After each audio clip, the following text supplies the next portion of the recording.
रामकृष्ण हरी. श्री भैरवनाथाच्या पदस्पर्शानं पावन झालेल्या आमच्या वाशिम नगरीमध्ये रात्री आमच्या श्रद्धास्थान असलेलं श्री भैरवनाथ महाराज आणि जोगेश्वरी माता या देवस्थानच्या असणाऱ्या मूर्तीची प्रत्यक्ष जोगेश्वरी मातेचीच मूर्ती अशी चोरी गेलेली आहे.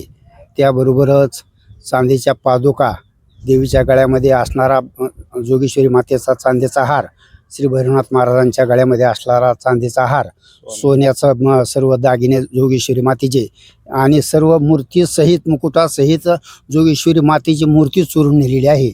तरी यामुळं आमच्या सर्व गावावर अतिशय श्रद्धास्थान असलेल्या जोगेश्वरी मातेची मूर्ती नेलेली आहे, चोरी झालेली आहे.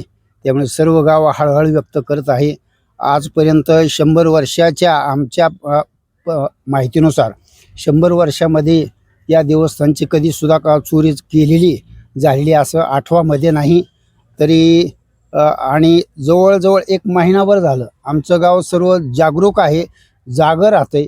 परंतु नजर चुकीने आमच्याकडूनच आमच्या देवस्थानामध्ये असलेला जो CCTV आहे तो शनिवारीच्या दिवशी रविवारी देवाची पूजा असते, त्यामुळं त्या पुजाऱ्याकडून तो TV चा असा पिन खोसण्यास तो विसरलेला होता आणि त्यामुळं CCTV कॅमेरा बंद असल्यामुळं या देवस्थानची चोरी झालेली आहे.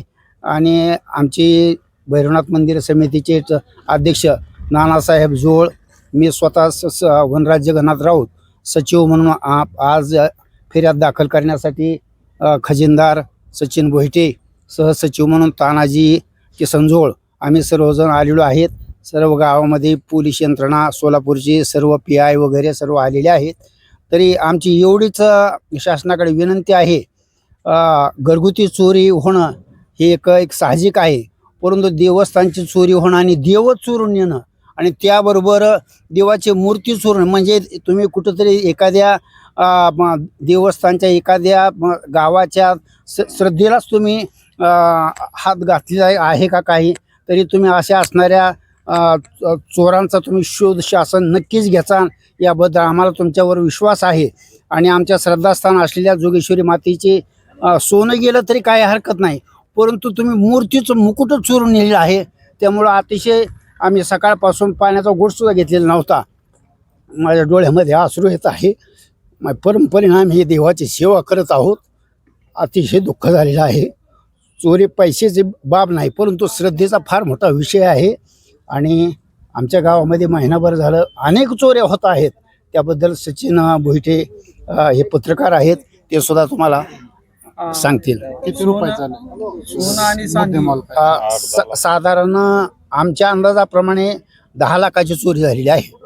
कारण का चांदीच्या पादुका होत्या त्या जवळजवळ 1 लाख म्हणजे 1 किलोच्या होत्या आणि देवाचे जे हार होते ते अर्धा किलोचे होते. जोगेश्वरी मातेचा चांदीचा हार अर्धा किलोचा होता.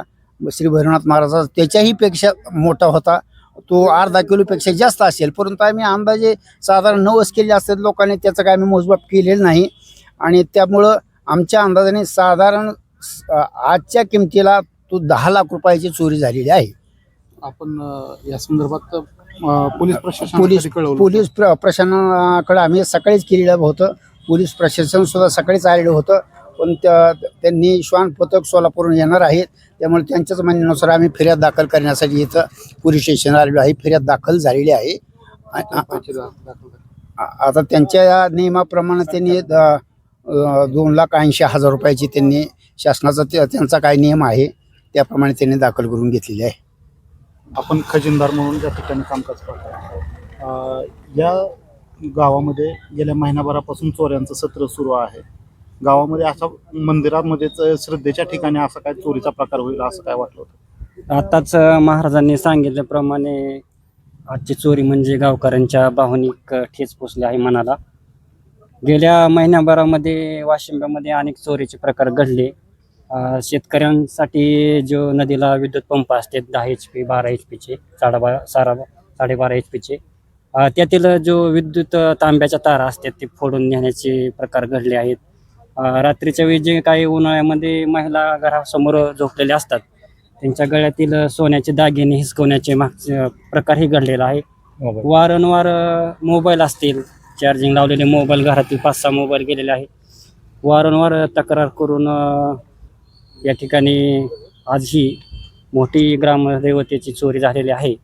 आम्ही आताच फिर्याद दाखल केलेली आहे. 1 किलो चांदीची आजची किंमत 2,80,000 रुपये, सोने 1.5 लाख रुपये आजची किंमत आहे.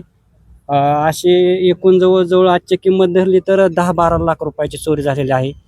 सर्व यंत्रणा आपल्या करमाळा तालुक्याचे कर्तव्यदक्ष PI माने साहेब असतील, त्यांच्याबरोबर ज्यांचे सहकारी असतील, सर्वांनी अतिशय मोलाचं सहकार्य केलं आहे.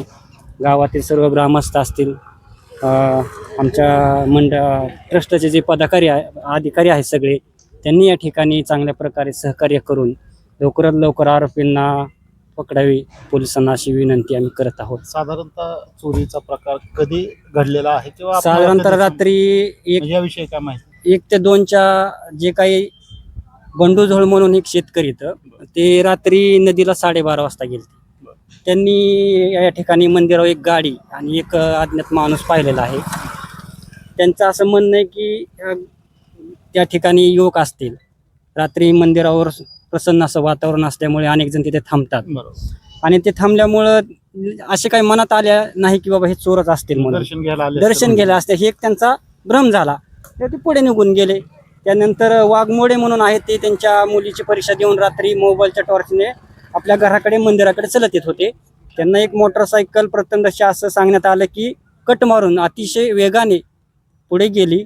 त्यांनाही वाटलं असं की, परंतु ही महिनाभर जी काही चोरीचा प्रकार घडत आहे यावरून असं लक्षात येत आहे की खरोखरच जी चोरी झालेली आहे याचा लवकर तपास करून पोलीस प्रशासनाला सहकार्य करावं अशी गावकऱ्यांना मी विनंती करतो.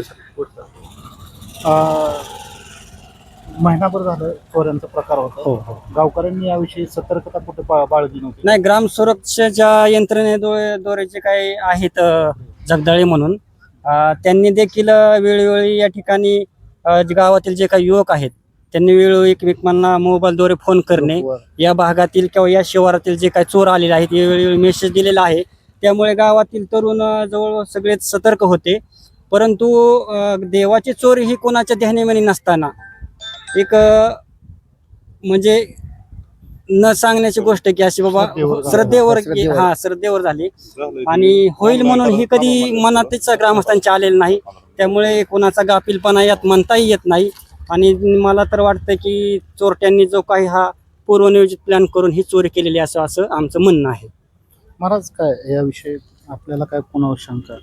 आता शंका तसं म्हणजे गावकऱ्यांनीच गावातल्या किंवा इतर आमच्या गावातील जरी एकमेकाचा जरी वैरी असला तरी देवाच्या बाबतीत हे सर्वजण सर्व कार्यक्रमासाठी यात्रा असेल, सप्ताह असेल, आज सकाळी सर्व सरपंचासहित सर्व गावातील लहान थोर मंडळी, विरोधक सुद्धा सर्व असे देव मंदिरावर जमलेले होते.